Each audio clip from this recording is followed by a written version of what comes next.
นีวิทยุกระจายเสียง FM 104.5 เมกะเฮิรตซ์กฐินทานคือสังฆทานบุญทานยิ่งใหญ่1 เดือนท่านกำหนดไว้นับตั้งแต่วันออกพรรษาถึงขึ้น15 ค่ำเดือน12สิ้นสุดเวลาเป็นการละทานล้ำค่าสืบทอดนานมาแต่ครั้งพุทธกาลขอเชิญชาวพุทธร่วมใจกันทำบุญทอดกฐินบำรุงพระสงฆ์ผู้ทรงศีลทำรงพุทธศาสนายืนนานล้อมรวมศรัทธาเพิ่มพูนกุศลบุญทานต่อยอดประเพณียาวนานทอดกฐินทานตามกาลเวลา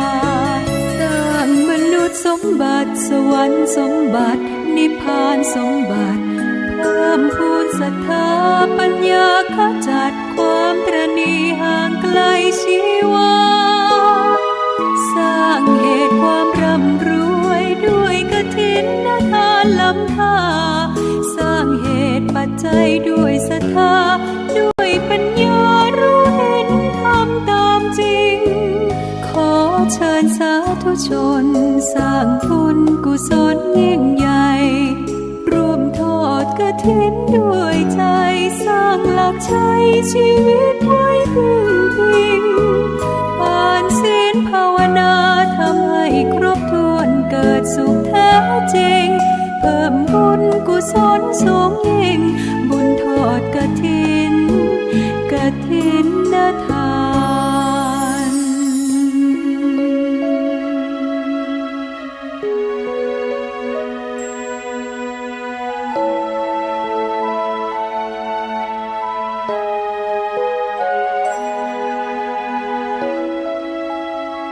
สร้างมนุษย์สมบัติสวรรค์สมบัตินิพพานสมบัติเพิ่มพูนศรัทธาปัญญาขจัดความตระหนี่ห่างไกลชีวาสร้างเหตุความร่ำรวยด้วยกฐินทานล้ำค่าสร้างเหตุปัจจัยด้วยศรัทธาด้วยปัญญารู้เห็นธรรมตามจริงขอเชิญสาธุชนสร้างบุญกุศลยิ่งใหญ่ร่วมทอดกฐินด้วยใจสร้างหลักชัยชีวิตไว้พึ่งพิงทานศีลภาวนาทำให้ครบถ้วนเกิดสุขแท้จริงเพิ่มบุญกุศลสูงยิ่งบุญทอดกฐิน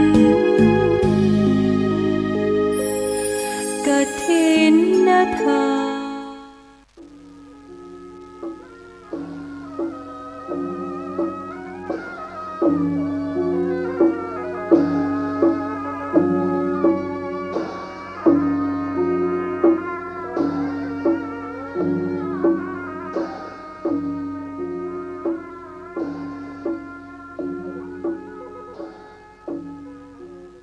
ขอความเจริญในธรรม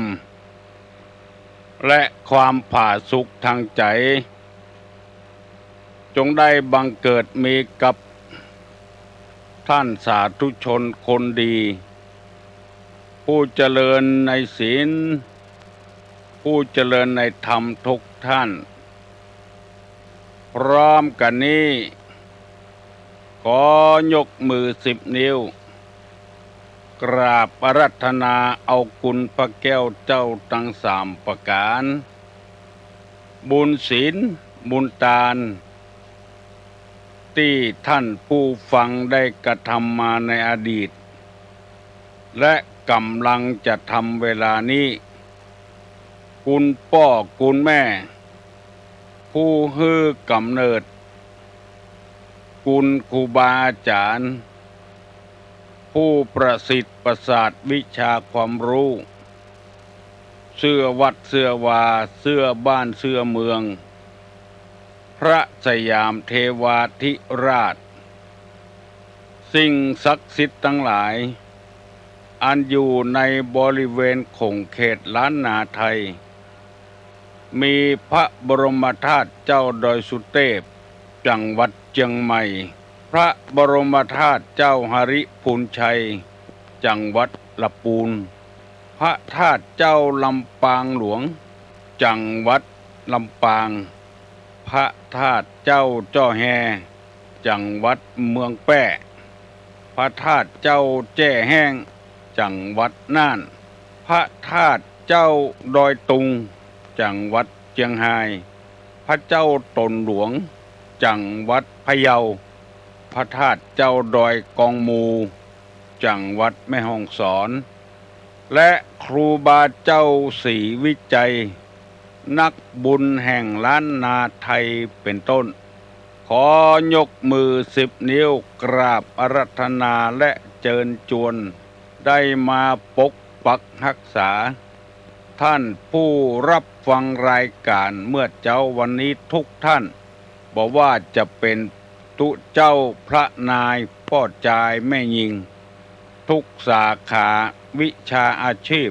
ลูกเล็กเด็กแดงคนเฒ่าคนแก่ขอเงือปากันมีความสุขกายสุขใจและสุขปากโดยเจริญรุ่งเรืองนานแสนนานได้เทินก่อนที่จะได้นำรายการนี้ดำเนินรายการนี้ต่อไปขอเมตตาเวลาอันมีค่าของท่านทั้งหลายได้ร่วมใจกันไหว้พระพุทธธรรมประสงค์เพื่อให้เกิดมีเป็นสิริมงคลกับตัวกับครอบครัวกับการเดินทางขับรถขับลาไปใกล้ไปไกลกับการค้าการขายต่อไปพร้อมใจกันประนมมือขึ้นเน้อว่าพร้อมกันอะระหังสัมมาสัมพุทโธภควาพุทธังภควันตังอภิวาเทมิกราบสวากขาโตภควตาธัมโมธัมมังนัมมัสสามิกราบสุปฏิปันโนภควโตสาวกสังโฆสังฆังนะมามิกราบหันธัมมยังพุทธัสสะภควโตบุพพภาคณะมะกะลังกะโลมะเสนะโมตัสสะภะคะวะโตอะระหะโตสัมมาสัมพุทธัสสะนะโมตัสสะภะคะวะโตอะระหะโตสัมมาสัมพุทธัสสะนะโมตัสสะภะคะวะโตอะระหะโตสัมมาสัมพุทธัสสะพุทธังสรณังกัจฉามิธัมมังสรณังกัจฉามิสังฆังสรณังกัจฉามิตุติยัมปิพุทธังสรณังกัจฉามิตุติยัมปิธัมมังสรณังกัจฉามิตุติยัมปิสังฆังสรณังกัจฉามิตติยัมปิพุทธังสรณังกัจฉามิตติยัมปิธัมมังสรณังกัจฉามิตติยัมปิสังฆังสรณังกัจฉามิอิติปิโสภควาอะระหังสัมมาสัมพุทโธวิชชาจรณะสัมปันโนสุขโตโลกาวิทูอนุตตโลปุริสะธัมมสารถิสัทธาเทวะมนุษย์สานังพุทโธภควติสวากขาโตภควตาธัมโมสันติติโกอากาลิโก เอหิปัสสิโกโอปนะยิโกปัจจัตตังเวทิตตโพวินโยหิติสุปฏิปันโนภควโตสาวกสังโฆอุจุปฏิปันโนภควโตสาวกสังโฆญาญาปฏิปันโนภควโตสาวกสังโฆสามิจิปฏิปันโนภควโตสาวกสังโฆญะติตังจัตตาลิปุริสายุคานิอัฏฐาปุริสาปุคราเอสาภควโตสาวกสังโฆอาหุไนโยปาหุไนโยตักขิไนโยอัญจริกาลนิโยอนุตตรังปุญญเขตังโรกัสสติราบหนึ่งกราบสองกราบสามกาเลนะธรรมัสสวนังเอตัมมังคารมุตตะมังมาแล้วเน้อมาแล้วเสียงก้องเสียงก้องเสียงมองต่ำเข้าเสียงตุเจ้าเทศนาธรรมมาถึงในวัดมาถึงห้องนอนตุเจ้ามาถึงในบ้านมาถึงบนบ้านมาถึงในเฮือนมาถึงในมุ้งในสุดมาถึงครัวไฟมาถึงในห้องน้ำมาถึงในรถที่กำลังขับอยู่เปิดวิทยุฟังอยู่มาถึงกาดมาถึงลีมาถึงในไร่ในสวนมาถึงกุฏิกุฏางธรรมะเป็นเรื่องของทางจิตทางใจเพื่อได้ทนุบำรุงปรับปรุงจิตใจเพื่อมันดีมันงามขึ้นธรรมะเป็นยาแก้รักษาโรคต่างๆโรคทางใจนี้บ่เหมือนโรคทางกายโรคทางใจนี้นักปอกับโรคทางกายความโลภความโกรธความหลงเป็นเชื้อโรคทั้งนั้นความอิจฉาตาร้อนกันความชิงดีชิงเด่นกันความอาฆาตความพยาบาทกันความบ่เข้าใจเรื่องธรรมะธรรมโมแล้วไปติไปเตียนกันความตึงเครียดความหั่นแก่ตัวแบ่งสันปันส่วนเข้าของเงินคำบ่เต้ากันหมู่นี้เป็นเชื้อโรคทางใจทั้งนั้นโรคทางกายเป็นแล้วบ่ได้นำไปตกมรณะบ่ได้ไปตกอบาย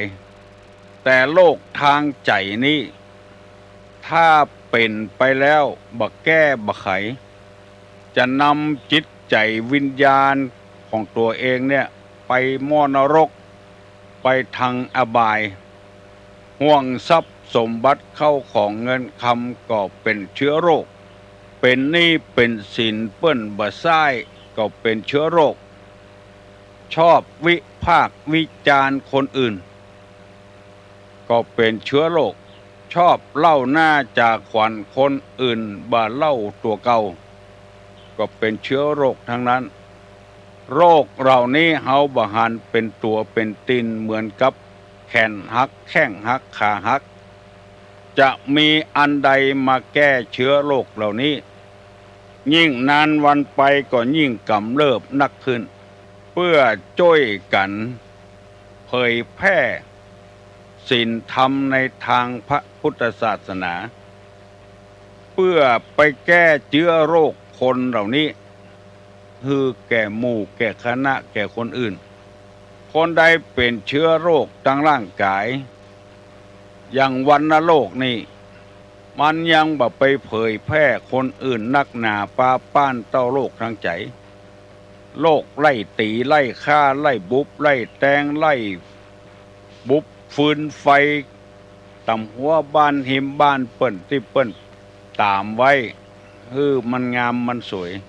อันนี้เดือดร้อนมากเดือดร้อนคนอื่นตัวแต่โรคหวัดในกาโรควัณโรคโรคไอหกไอขากไอ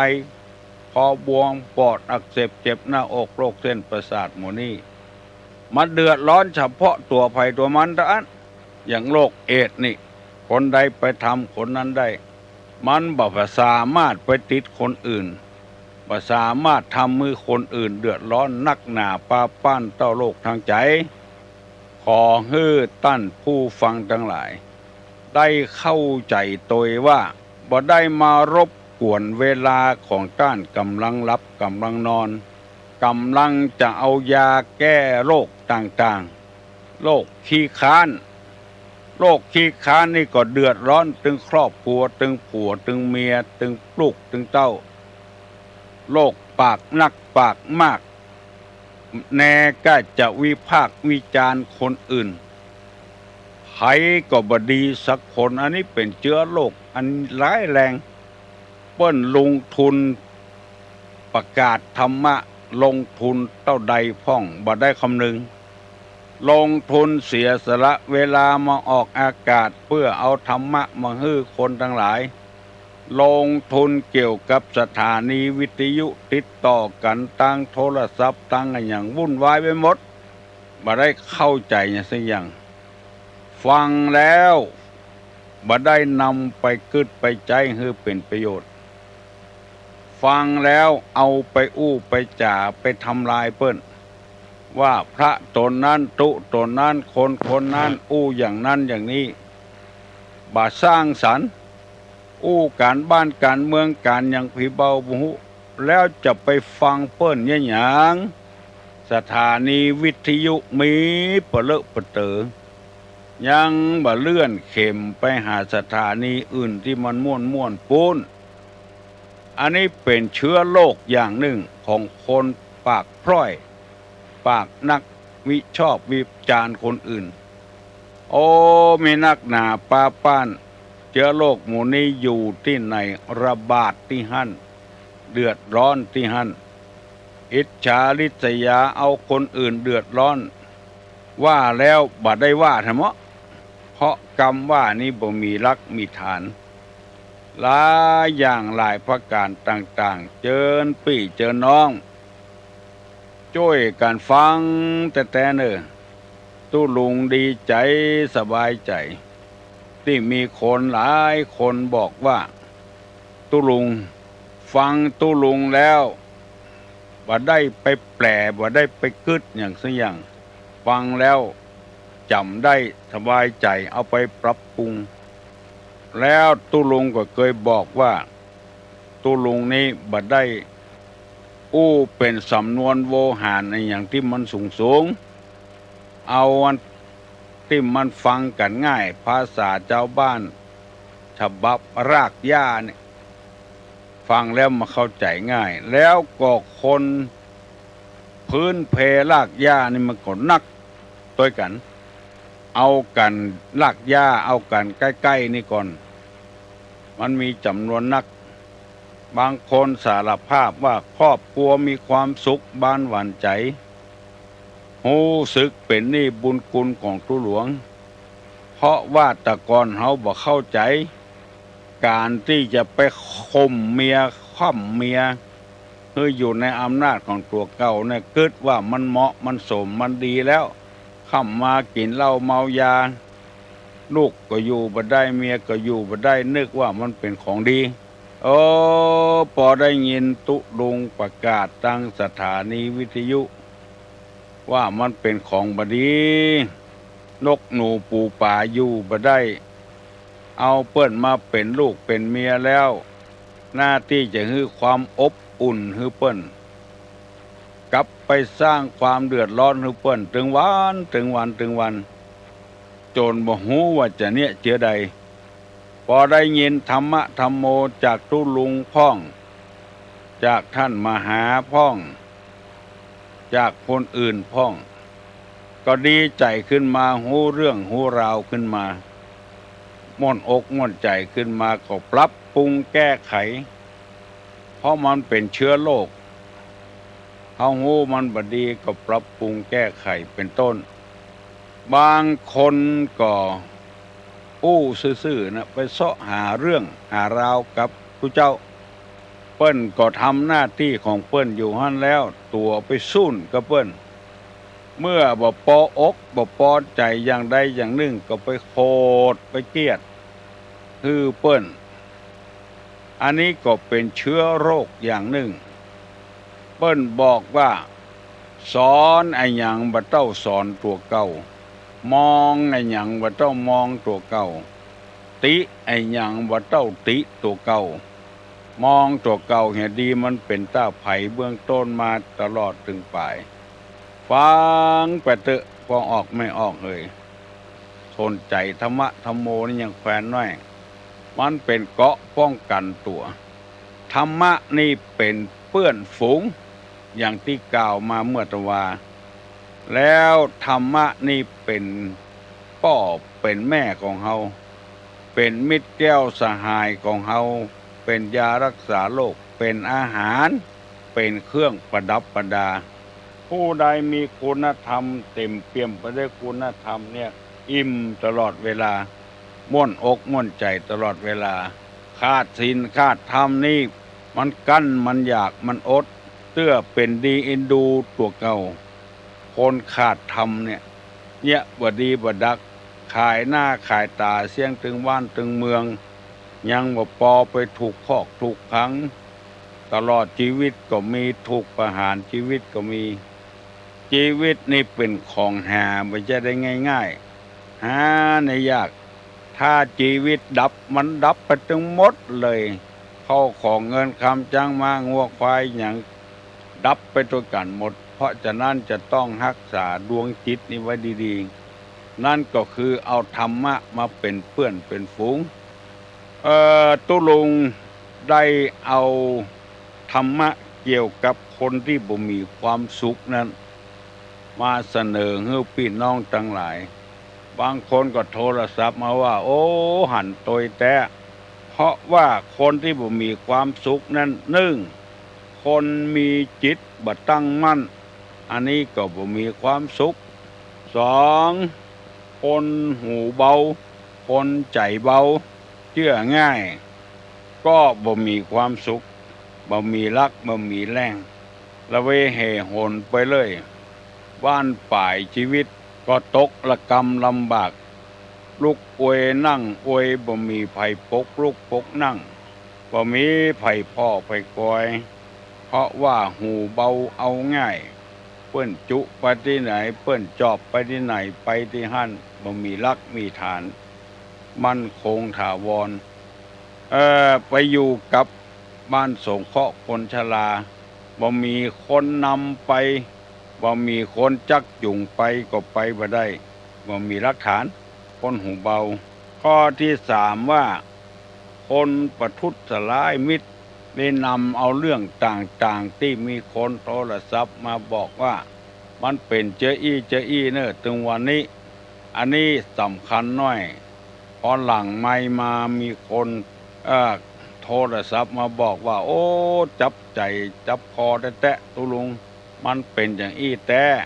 มาได้คำหนึ่งถึงคนอื่นคำหนึ่งก็ตัวอย่างเดียวถ้าตัวโดนอย่างอั้นพ่องตัวจะกึดอย่างไรมีการมีงานอย่างไปลุ่มหน้าที่จะลุ่มจ้อยเงี้ยกินเงี้ยว่าเฮ้เปิ้นอันนี้ไปลุ่มเอาจิ้นเอาป่าเปิ้นคนถุงยกออกบ้านเปิ้นแล้วเอาไปบ้านตัวถ้า10 คนก็10 ถุง20 คนก็20 ถุงไปแล้วเปิ้นกะไว้จะให้มันปอแล้วบ่ปอสักกำวิทย์กินวิทย์ว่าไปเหี่ยอันนี้ก็ขอฝากฝังไว้เป็นเชื้อโรคอย่างหนึ่งคนจำพวกนี้ไปใจมันบ่เป็นบาปนะเป็นบาปนู่นนั่น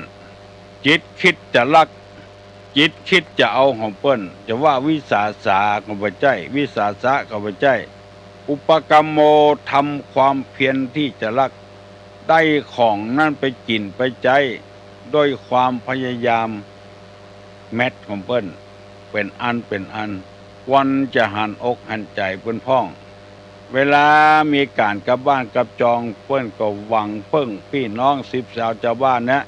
หวังเพื่อนหวังฝูงนั่นนะอันนี้ไปประทุษลายเปิ้นโดยแถมซ้ำหนึ่งซ้ำสองพ่อก็ตายแม่ก็ตายไปแล้วยังบ่ปอกคนก็มาซ้ำมาเติมโดยแถมจะกินเหล้าโดยเปิ้นจะกินจิ้นกินปลาโดยเปิ้นบ่อู้บ่ฮู้ก็เน็บแนมเปิ้นโศกเปิ้นเศร้าอยู่หั่นแล้วยังไปซ้ำไปเติมเปิ้นแถมมันตายไปตามกันบางรายก็เป็นหัวหน้าแม่ครัวเปิ้นขอมอบความไว้วางใจเน้อของกินของว่าเข้าป่าอาหารมันจะกุ้มกะบ่กุ้มกะเท่าใดเป็นเท่าใดเจ้าภาพเปิ้นจะไปซื้อมาก็บ่ซื้อตัวเองเนี่ยจะเอาเงินเปิ้นไปซื้อตะอันแล้วก็บ่จดไว้เป็นหลักเป็นฐานเอาเงินไปแล้วเหลือเท่าใดกาวิทย์เท่าใดกาบ่บอกให้เจ้าภาพก็เลยพลอยเสียอกเสียใจไปตัวอันนี้ประทุษร้ายมิตรทั้งนั้นประทุษร้ายเพื่อนบ้านเฮือนเดียวกันบอกให้เปิ้นให้ฮู้แหให้เปิ้นได้สบายใจซื้อไอ้หยังเท่าใดเพราะว่าคนบัดเดียวนี้มันมีความฮู้กันนักซื้อผัก10 กิโลตะอัน10 กิโล10 บาทจะต้องจ่าย100ถ้าเฮาไปเอานักเนี่ยอันมันมีส่วนลดโดยแถมลูกเปิ้นฮู้กันลูกกิน20 กิโลกา100 กิโลกามีส่วนลดโดยแถมบางทีได้ส่วนลดบ่ได้ส่วนลดฮู้เขาก็ว่าได้ส่วนลดโดยหน้าที่จะลงตามความจริงมาบอกความจริงให้เปิ้นสักอย่างแล้วงานก็แล้วหั่นละเอาเงินไปเท่าใดก็ตะอันละจะเหลือฮู้จะวิทย์ฮู้บ่บอกให้เจ้าภาพเปิ้นเจ้าภาพเพิ่นก็ค้ำใจอยู่หั่นจะถามก็จะจะแพ้เขาใส่กันจะมีเรื่องมีราวบ่ถามก็ค้ำใจไว้อันนี้ก็ขอฝากไว้ตัวเนอะในข้อที่3นี่นะใครเป็นพ่อครัวก็ดีแม่ครัวก็ดีเปิ้นจะจ่ายมาเอาก็มีหน้าที่ทำก็ทำเปิ้นไว้วางใจเอาแล้วเงินตะอันมันบ่นักบ่หนาเท่าใดบ่เป็นหมื่นเป็นแสนมันบ่พอเป็นดีเท่าใดเหลือ4-500ก็3-4 ปันแต่อันน่ะเอาไปกินอย่างน่าซื้อมันบ่เหมาะบางทีเจ้าภาพนี่เปิ้นก็บ่ใจบ่ได้หรอกเจ้าภาพบางคนนี่ใจบุญเอาสตางค์ใส่ซองเอาไว้ล้างตีนล้างมือเน้อแม่ครัวเน้อยังได้ตัวแถมอยู่น้ำจิตน้ำใจก็ได้สตางค์ก็ได้ตัวแถมอาหารการกินก็กินได้สบายหันอกหันใจกันพ้องเน้อวิทยุนี่เป็นวิทยุชุมชนชุมชนในเข้มแข็งคำว่าเข้มแข็งนี่หมู่คณะชุมชนนั้นได้เข้มแข็งขึ้นบ่ได้อ่อนแอลงเอาจ้อยปลุกระดมกันฟังเทศน์ฟังธรรมเนี่ยมันเป็นเครื่องแก้ไขความบดีบดักภายในบ้านภายในหอในเฮือนถ้าปราศจากคุณธรรมเห็นแล้วมนุษยธรรมเห็นแล้วมันไปไกลบ่ได้หวบหาบโรงกลางพลันกลางที่กลางครอบครัวก็จ้างหมู่บ้านก็จ้างตำบลก็จ้าง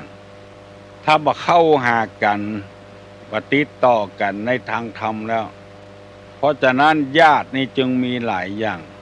ญาติสายโลหิตสายเลือดนี่ก็ไปทำอย่างญาติธรรมก็ไปทำอย่างเป็นพี่เป็นน้องกันในทางธรรม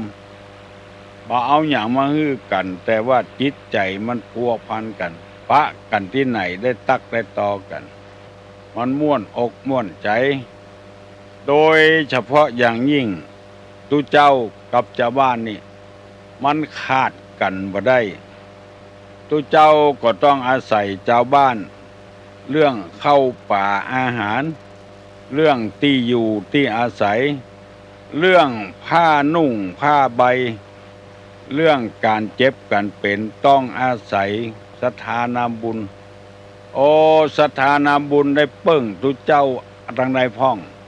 มันก็ต้องหาเปิ้งด้วยกันเป็นยังเปิ้งทางจิตทางใจเปิ้งใบบุญ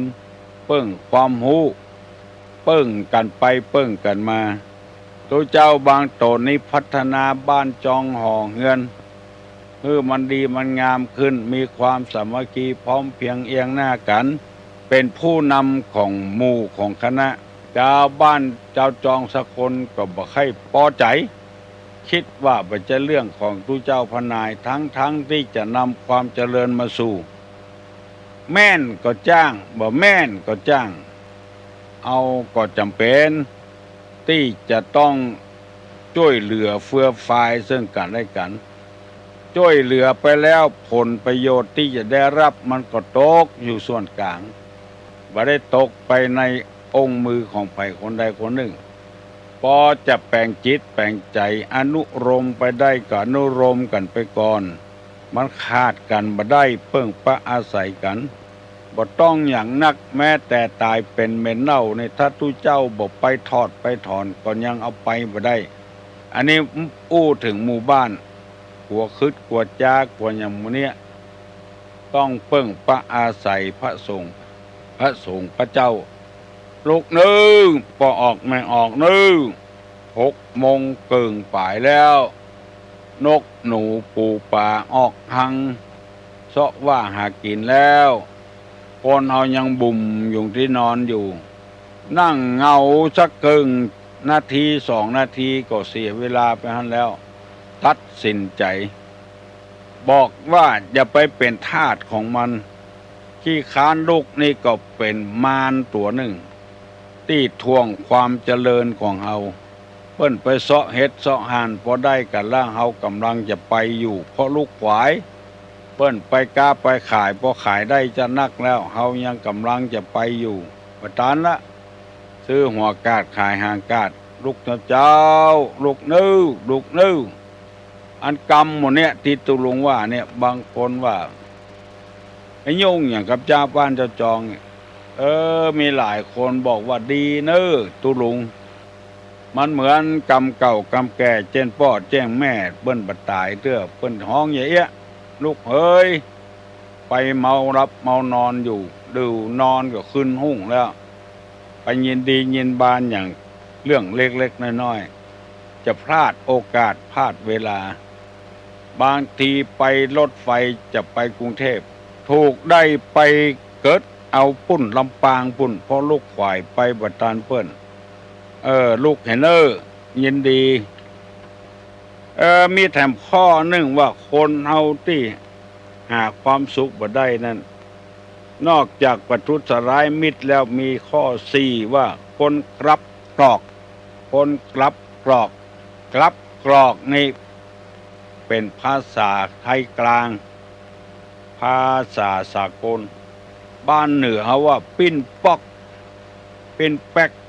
ถ้าอู้เป็นกำหยาบแถมน้อยก็ว่าคนวอกฮับนิมนต์เปิ้นไว้แล้วว่าจะไปบ่ไปให้เปิ้นสักกรรม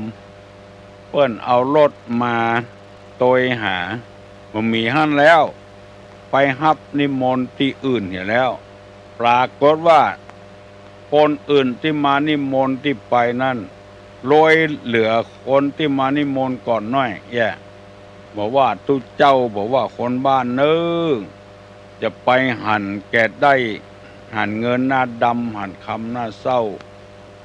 อันนี้เป็นกันว่ากลับกรอกทำที่เป็นโมหูเหียถ้าจะว่าตามภาษาตามบ้านเฮาว่าวอกนักคนกลับกรอกนี่ก็หาความสุขบ่ได้บ่มีความสุขไปที่ไหนไผก็บ่ชอบไผก็จังบ่ใครต้อนรับครับสู้ เออคนกลับหลอกนี่โอ้จะว่าไปมันมีนักหนาปาป้านนะฮับงานของเปิ้นแล้วว่าจะทำมือเปิ้นมาหามลุนแปลงกว่าที่เฮาฮับไว้ที่ฮับไว้ก่อนบ่ไปละเพราะมันได้เงินน้อยไปเหียที่ได้งานใหม่ๆมันได้นักการมันเมินเข้าบอกว่าคนอื่นบอกว่าปี้บอกว่าน้อง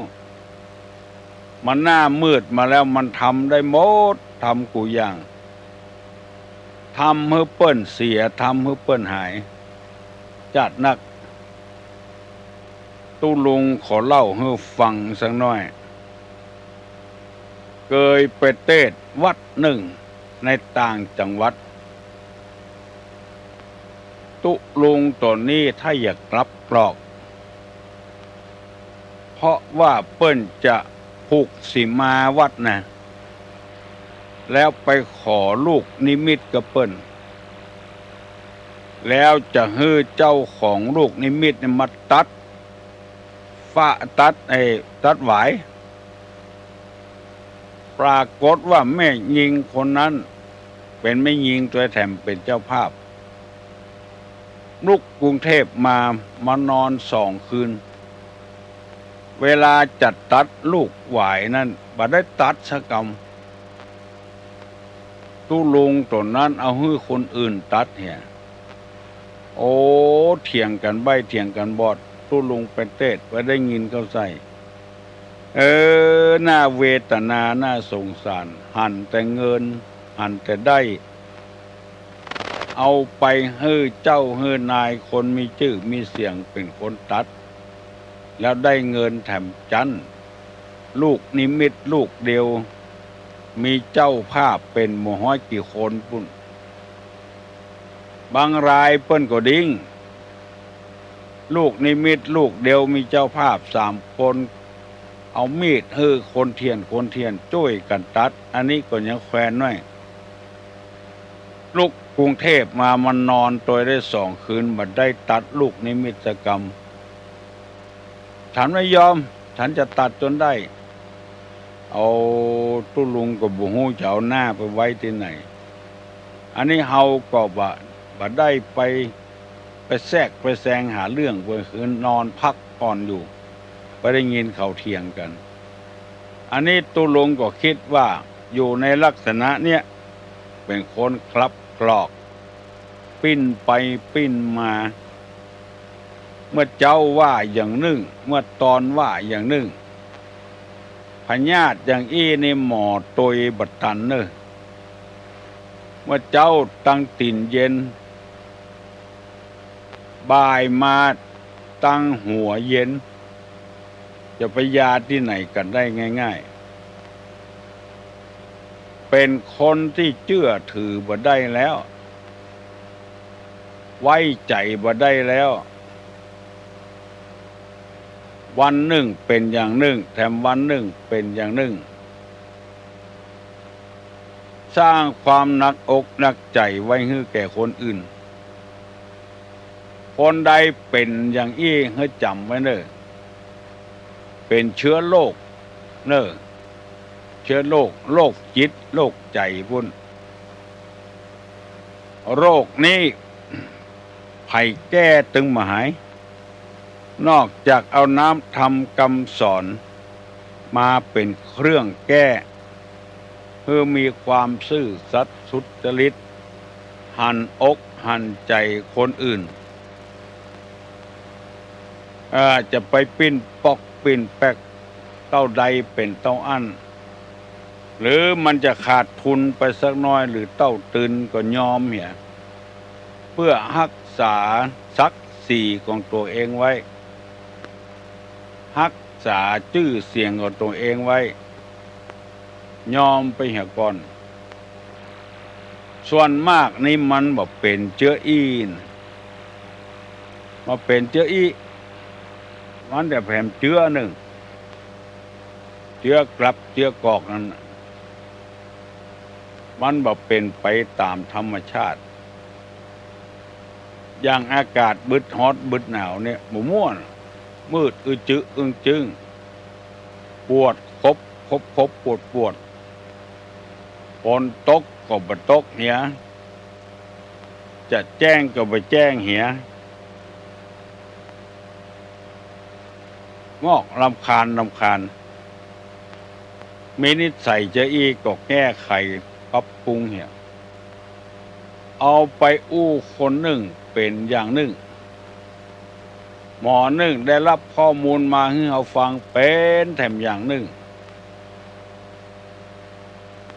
อันอย่างจะอี้ลำเหลือคนเอา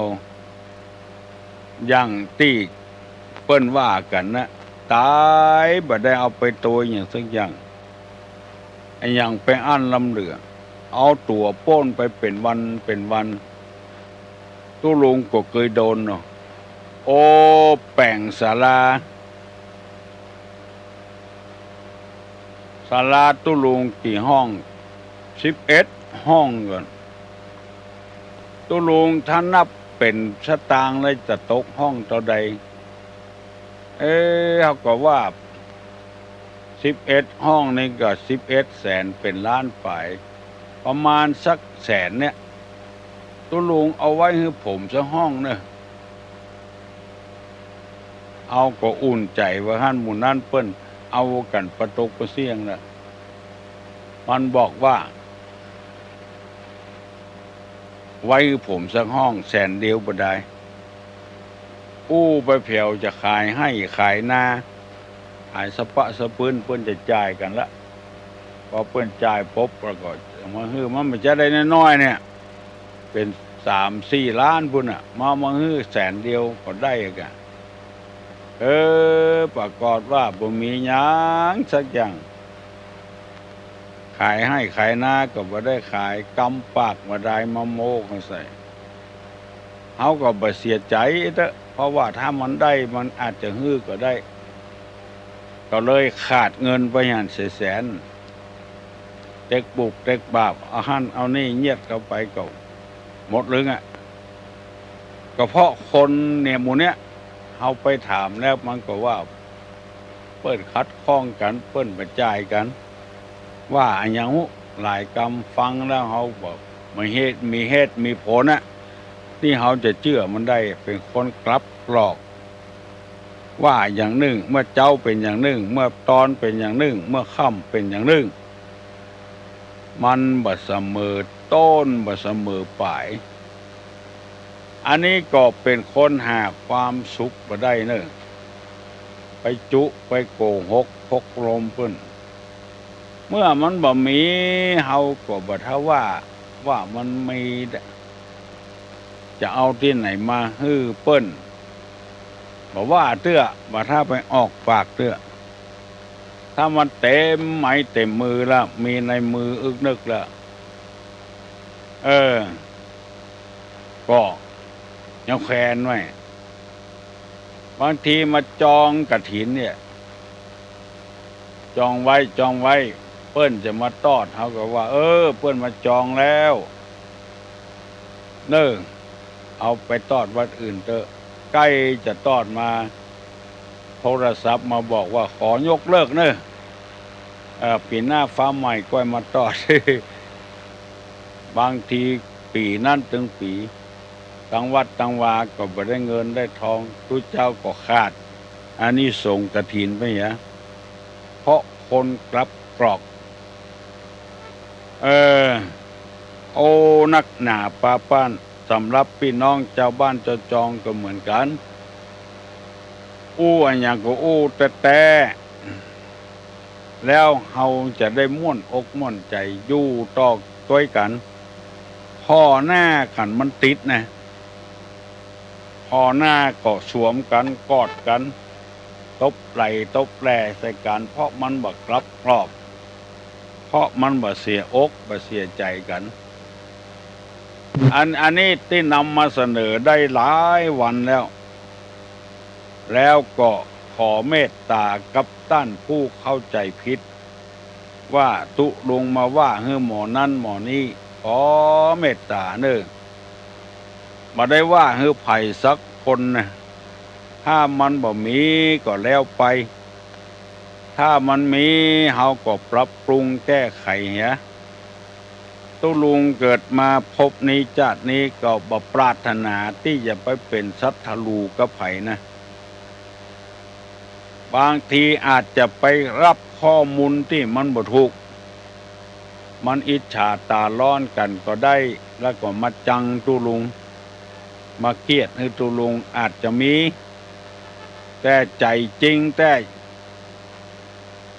อยากจะเป็นมิตรกับผู้คนเลย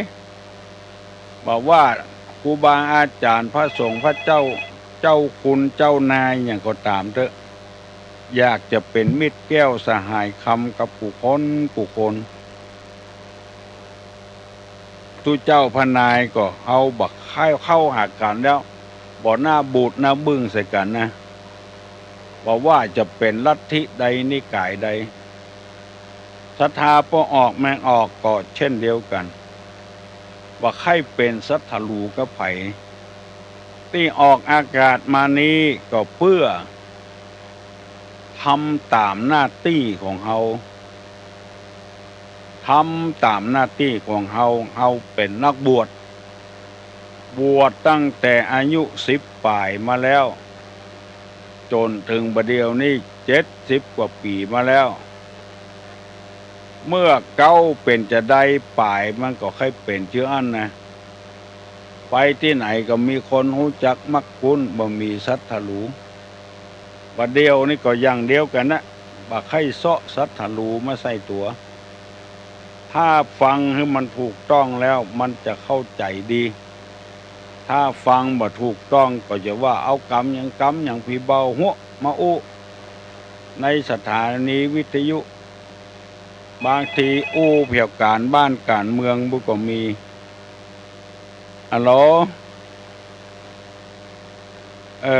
การบ้านการเมืองบุก็มีพดไปเพียปุ้น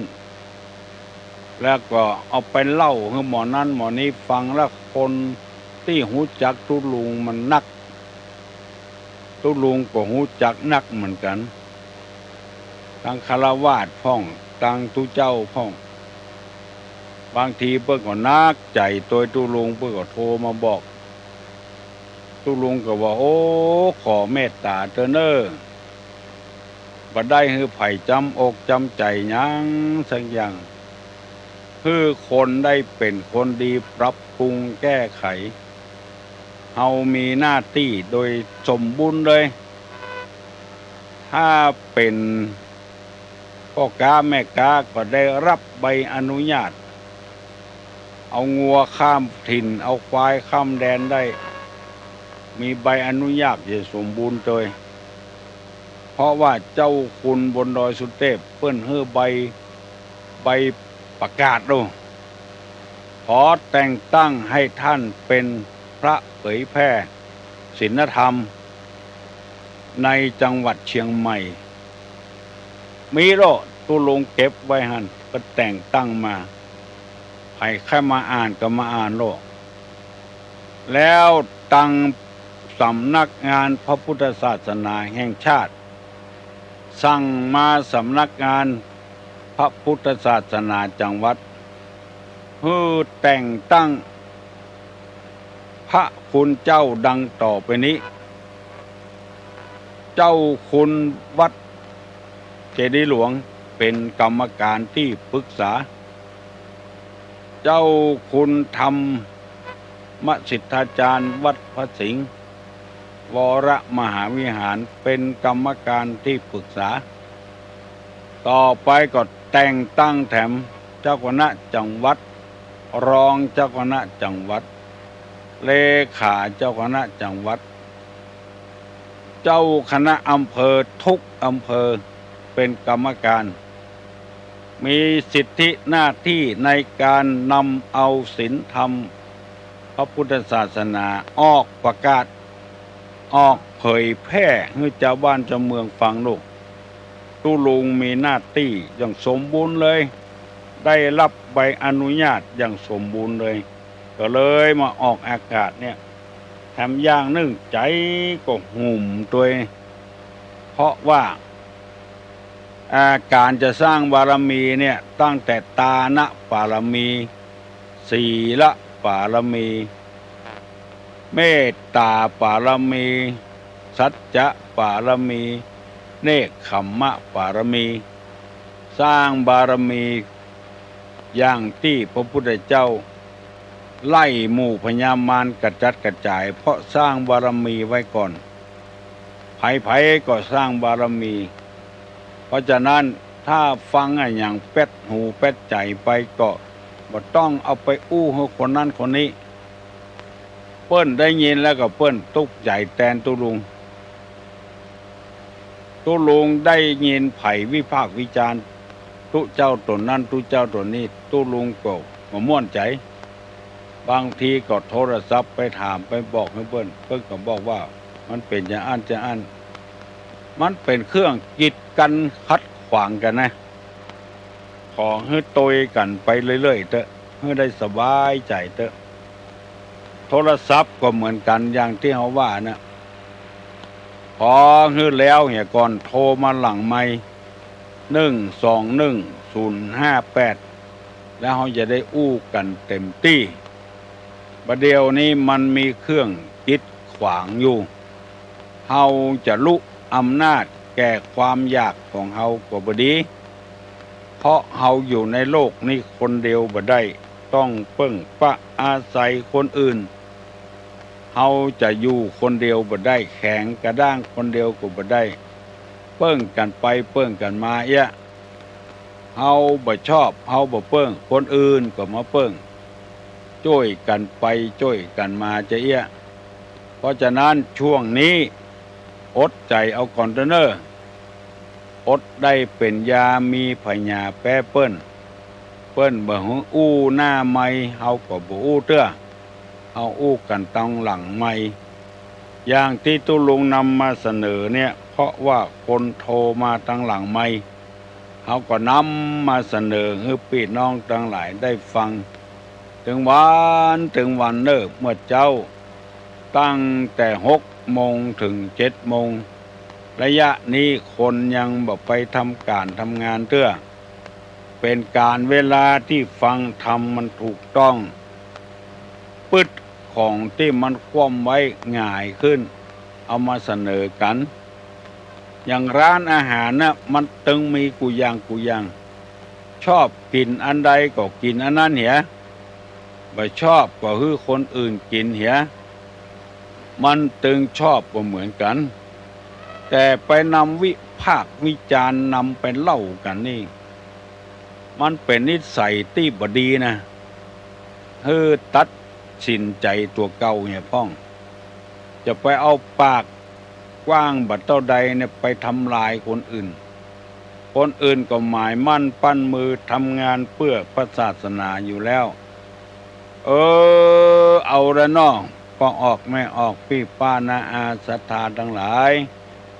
เวลาก็จะหมดแล้วคือคนอื่นได้ออกอากาศโอกาสต่อไปสำหรับตุลุงวันนี้ยุติย่างเต้าอี้ก่อนวันหน้าวันตาค่อยมาพบกันใหม่ปนมมือขึ้นจะฮื้อปอนแล้วอายุวัฏโกธนะวัฏโกสิริวัฏโกยัสสะวัฏโกปละวัฏโกวันนะวัฏโกสุขะวัฏโกโหตุสัพพตาทุกขโลกาพญาเวลาโสกาจันตุจุปัตตวาอเนกาอันตรัญญาปิวินัสสันตุจเตจสาใจยะสิทธิทานังลาพังโสติปักขัญญังสุขังพลังสิริอายุจวันโนจะโพคังวุติจยะสวสตาวาสาจะอายุจจีวสีทิภวันตุเตสัพปีติโยวิวัจจันตุสัพพะโรโควินัสสตุมาเตภวะตวนตะลาโยสุขีติคายุโกภวะอภิวาตนะสีลิสนิจังบุทธาปัจจายิโนจัตตาโลธัมมาวัฏันติอายุวันโนสุขังพลัง